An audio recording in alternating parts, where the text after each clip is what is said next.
Utpal Kumar sir, respected Assistant Director Manish Mishra sir, respected Assistant Director B.N. Hemram sir, respected আমন্ত্রিত আমাদের senior staff, respected all officers और सब मेरा junior colleagues. Junior colleague बोलने में थोड़ा मज़ा भी आता है, बुढ़ा होने से मज़ा भी आता है।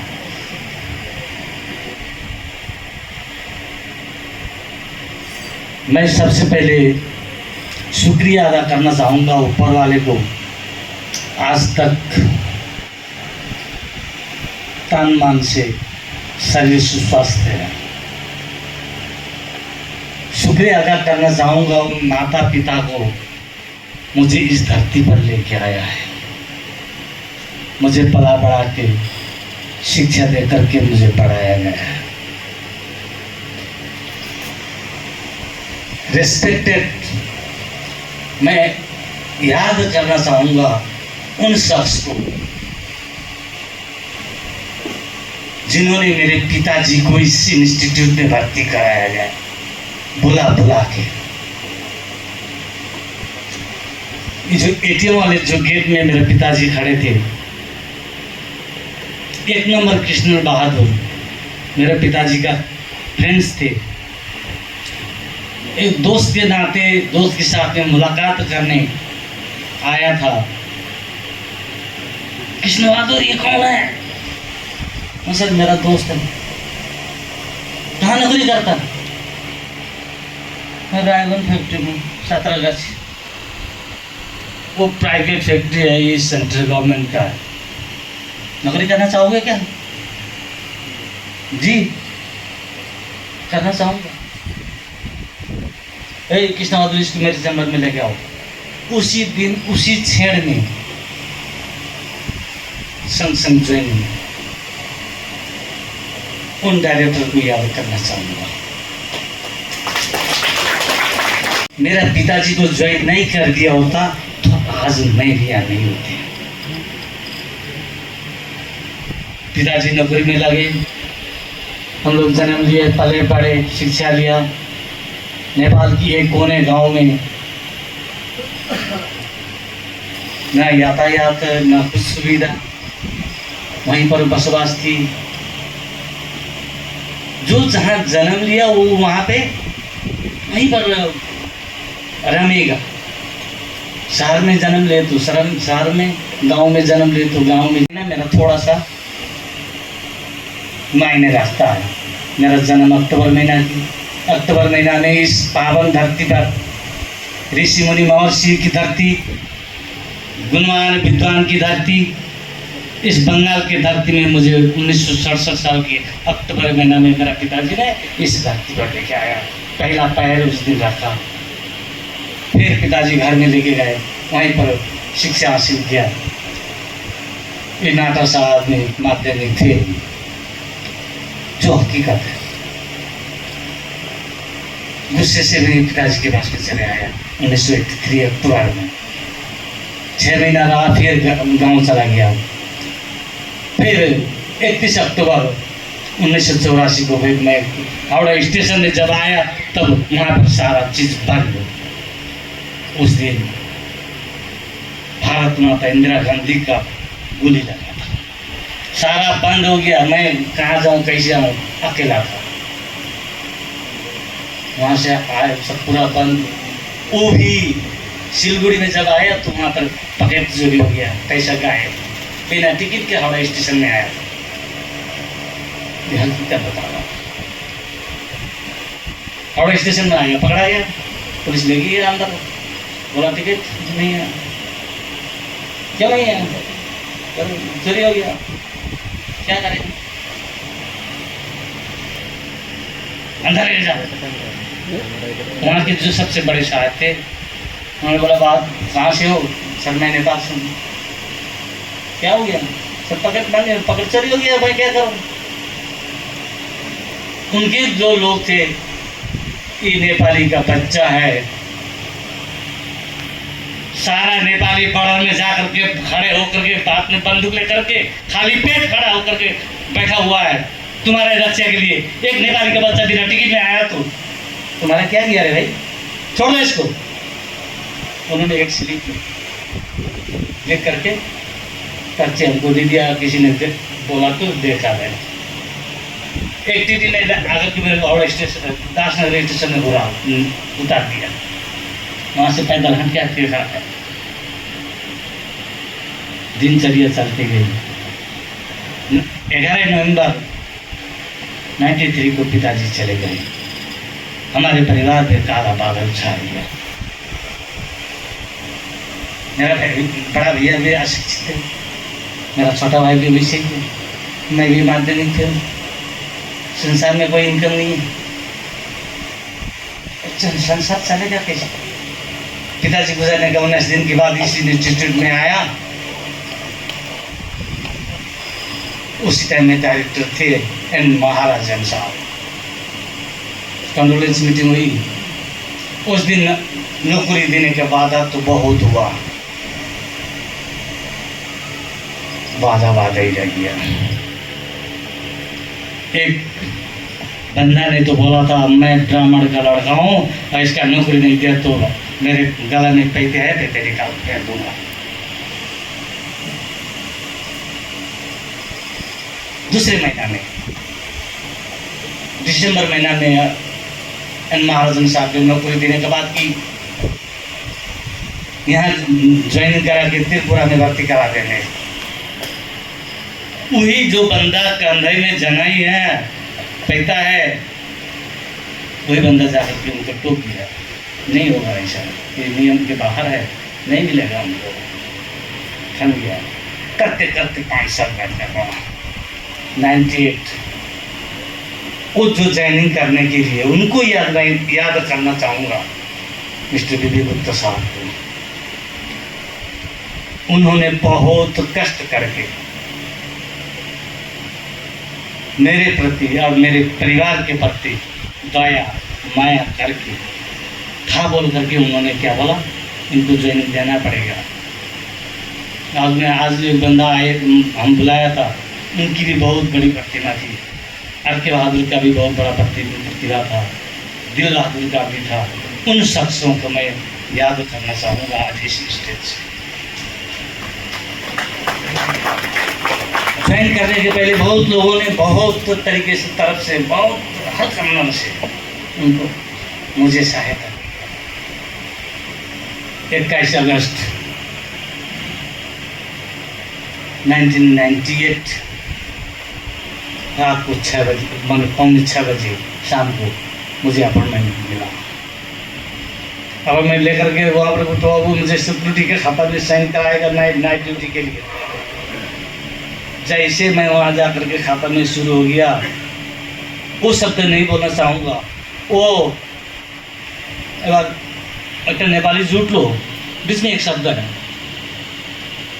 उसी टाइम में मैंने सोचा था यार जमेगा, उसी दिन मैंने सोचा था जमेगा। नौकरी ज्वाइन करने के बाद 5-6 महीना, करीब 5-6 महीना थोड़ा थोड़ा ठीक ही था, चल रहा था। एक तो आदमी आगे पीछे लगना स्वाभाविक था। 6-7 महीना के बाद सुबह यहाँ ड्यूटी ज्वाइन करने से शुरू से लेकर के जब तक नहीं छोड़ता हूँ, सिग्नेचर करके जब तक आउट ऑफ ड्यूटी नहीं होता हूँ, तब तक पीछे लगते रहते थे लोग, पीछे लगते रहते थे। दोस्त एक दिन तो इतना हद पार कर दिया, इतना हद पार कर दिया। उसमें से class 1 gazetted officer, class 1 gazetted officer ने भी इतना स्वाद से, इतना मिठास से बोल दिया मेरे को, मेरे इसके अंदर में जलन छा गया। बंदा तुम बदन यहाँ रहेगा, माइंड तेरा कहीं बाहर जाएगा। उस दिन मैंने हार्ड डिसीजन लिया था दोस्त, ऐसा हार्ड डिसीजन लिया था इस एनएसटीआई के उसी टाइम में एटीआई था। इस एटीआई के अंदर में मेरा केवल बॉडी रहेगा, माइंड मेरा कहीं बाहर रहेगा। इसके अंदर में मैं कुछ नहीं कर पाऊंगा। मैं मानव हूं, मानव के नाते मुझे कुछ करना पड़ेगा, यही सोच करके मैं बाहर निकला। उसके बाद मेरा घर परिवार रोटी की नौकरी, कम तनख्वाह, 3 बच्चे को पढ़ाना लिखाना, उसमें भी वाइफ का पहले से ही, आज से नहीं, पहले से ही सब समय ट्रीटमेंट बनता नहीं था। उसी टाइम में मुझे एक गार्जियन का भूमिका निभाने वाले, एक भाई की तरह पालने वाले, पोसने वाले, गाइड देने वाले जीता जागता उदाहरण है यहाँ पर मिस्टर ओमपाल जी। उन्होंने मुझे बहुत सारी से हेल्प की है, अभी तक उनको मैं सल्यूट करता हूँ। साथ में और मेरे यहाँ पर उपस्थित है इस हॉस्टल अटेंडेंस डिस्पेंसरी जाने के लिए, टिप्स देने के लिए, बुद्धि देने के लिए सब समय तैयार थे कृष्णेंद्र भट्टाचार्य जी। उनको भी वहाँ मैं सल्यूट करता हूँ। को कोई इंसान कभी नहीं बोलता जो कष्ट में सहायता करता है और जो बेसी चोट देता है उसको कभी नहीं बोलते। जो नौकरी ज्वाइन करने के लिए नहीं दिया उनको कभी नहीं बोलता हूँ, और जो मुझे सहायता किया है उन्हें कभी नहीं बोलता। आपको भी सपने में कभी दिखाई पड़ता है। उसी तरह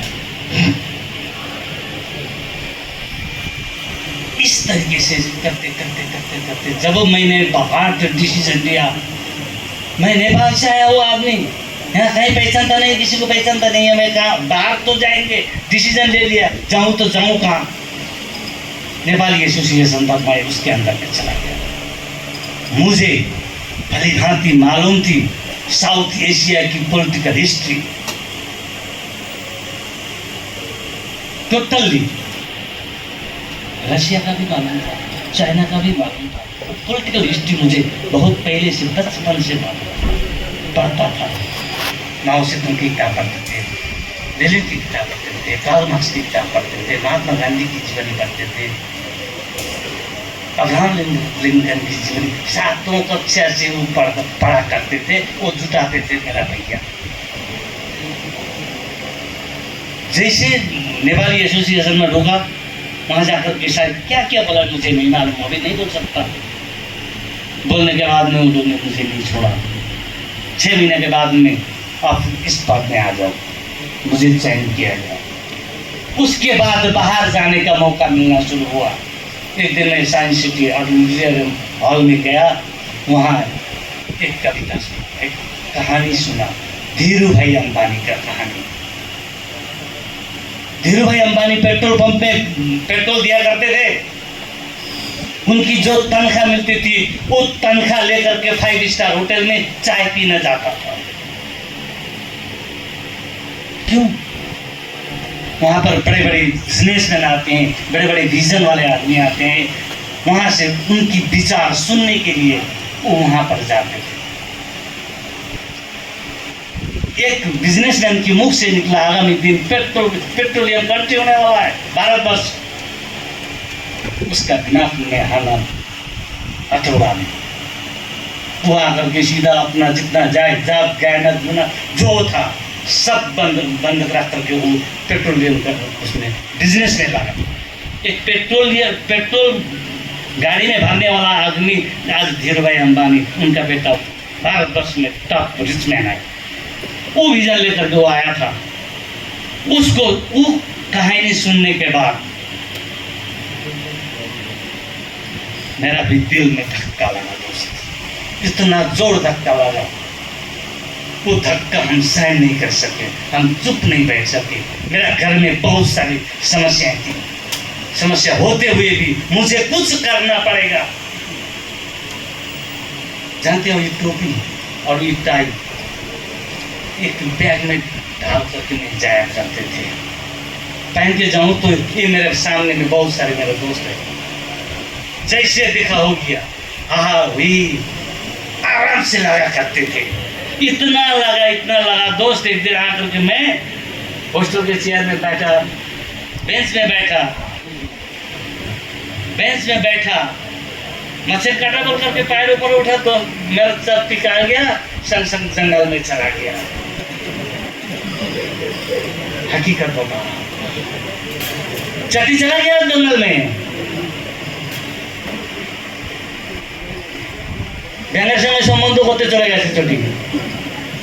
हकीकत बोल रहा हूँ मैं। छोटा सा साइकिल खरीदा। आदमी छोटा है तो बड़ा साइकिल खरीद के क्या करेगा? वो देखने के लिए वो चलता, उठने के लिए उसमें नहीं होती। उड़ जाऊंगा तो मैं गिर जाऊंगा। छोटा सा साइकिल के अपनी साइकिल खरीदा था। अरे यार, सबका साइकिल रास्ते पे उड़ता है, मेरा साइकिल घास में उड़ता है। ये भी कहता है जो हकीकत वही बता रहा हूँ कुछ। सबका साइकिल, अरे यार सबका साइकिल मोबिल करके सब करते हैं। मेरा साइकिल पोखरी में नहाना डूबता है। ये भी हकीकत है। उस जलन के चलते मैं बाहर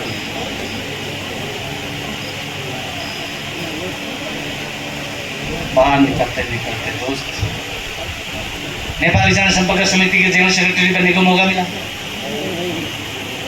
संभाल लिया। नेपाली जनसंपर्क समिति भारत पूर्वोत्तर क्षेत्र का वाइस प्रेसिडेंट बनने का मौका मिला, उसको भी संभाल लिया। कभी सम्मेलन हुई, वहां पर गया, शाम को मीटिंग हुई, मीटिंग में घोषणा होगी वाइस प्रेसिडेंट बना। तो मैं क्या जानता हूँ, हमें आपको बनना पड़ेगा। मिल दिया, सबका सब देता, हाथ ताली मार दिया। मैं क्या करूँ? मिल गया तो मैं क्या करूँ? मैं थोड़ी दिन कर सकता हूँ। ले लो, दे दिया। फिर करते चाचा तो शंकर जी बोल दिया और 4-5 writer international association vice president बना दिया। भानु प्रतिष्ठान काठमांडू से आदमी लोग आए, भाई आपको तो यहाँ आना पड़ेगा। क्या करना पड़ेगा? ये काम करना पड़ेगा। वो कैसे कर दिया नहीं मालूम, उसका आजीवन सदस्य बना दिया। एक दिन पशुपति क्षेत्र विकास कोष के अध्यक्ष और सेक्रेटरी आए थे। साइंस सिटी का ऑडिटोरियम हॉल में मीटिंग हुआ। नहीं, यहाँ पर हूँ, ग्रुप हूँ। फिर बोलते हैं क्या करता है, सब पूछता कुछ बोला नहीं। फिर आज खोलने नहीं दिया हमने, किसी को खोला नहीं, किस लोगों ने खोला। पशुपति क्षेत्र विकास कोष का एग्जीक्यूटिव मेंबर ने मुझे चयन कर दिया। अरे यार चलो देते हो तो ले लेता, ले लिया। एक दिन अंतर्राष्ट्रीय हिंदी परिषद की मीटिंग हुई, वहाँ पर बुलाया गया, आमंत्रित किया गया, वहाँ पर गया। इसे बोलने दिया, मैंने क्या बोला मुझे नहीं मालूम। नहीं सर, आपको ये करना पड़ेगा। अंतर्राष्ट्रीय हिंदी परिषद और घर घर हिंदी, जन जन हिंदी, इस अभियान ने मुझे मेंबर बना दिया, इसको भी दे दिया। कभी सम्मेलन हुआ, सिक्किम चला गया। सिक्किम में नेपाली साहित्य अकेडमी बोल के है, नेपाली में। उस नेपाली साहित्य अकेडमी में मुझे मेंबर। ऐसे करते करते चलता गया। इसके बाद अब हम इंसान है दोस्त, इंसान क्या कर सकता है? हकीकत क्या है?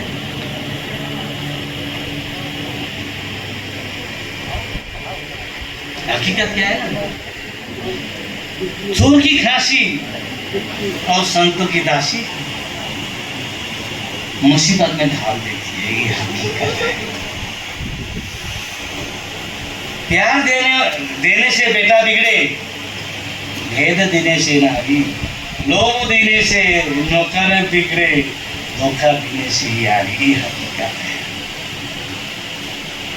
गुण मिले तो गुरु बनाओ, चित्त मिले तो चेला, मन मिले तो मित्र बनाओ, बिना रहो अकेला। दोस्तों, नाम और बदनाम में फर्क है। नाम तो दुख कष्ट करके कमाया जाता है, और बदनाम आदमी लोग ढो ढो के लाके देता है। ये हकीकत है। इसी में थोड़ा सा सोच सोच के सोचिए यारो, सोच सोच के सोचिए साथ में क्या जाएगा, और देखते देखते ही मर जाओगे। सब यहीं रह जाएगा, यहीं रह जाएगा। तेरा दुख का, तेरा खुद का पैदा किया हुआ तुझको जला के आएगा। हकीकत है। तेरा खुद को पैदा किया हुआ तुझको खुद जला के आएगा, मगर तेरा प्यारा दूसरा कोई साथ नहीं जाएगा, कोई साथ नहीं जाएगा। ये काल चक्र है यार।